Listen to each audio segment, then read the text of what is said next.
La voie verte numéro 7 part de Roscoff et arrive à Concarneau.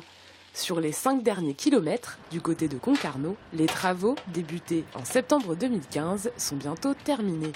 Place aux finitions. Aujourd'hui, ce sont nos agents, les agents du centre d'exploitation de Rospordin qui assurent les finitions, c'est-à-dire la mise en place des barrières anti-intrusion, la mise en place de la signalisation directionnelle et de police. Les 147 km de véloroute ne sont pas réservés aux touristes.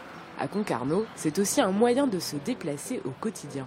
La voie verte, sa caractéristique, c'est qu'elle est urbaine Elle traverse pas très loin, elle est pas très loin des écoles, des services, et elle arrive jusqu'à la gare de Concarneau. Donc on se rend compte que potentiellement on va avoir vraiment beaucoup de monde. L'idée est de favoriser la pratique du vélo.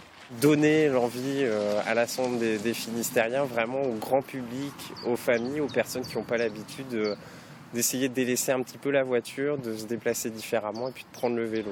Le département a une carte à jouer dans le domaine de la randonnée à vélo. Des compteurs à vélo mis en place depuis 2011 en attestent. 2300 cyclistes passent chaque semaine, en moyenne, sur les itinéraires aménagés dans le département. Il existe un pic important l'été, notamment sur le canal de Nantes à Brest. Quelqu'un qui vient pour la journée, c'est 15 € par kilomètre aménagé de retombée économique pour le territoire. Pour quelqu'un qui reste et qui séjourne, c'est 65 € par jour. Donc ça n'est pas une retombée mineure.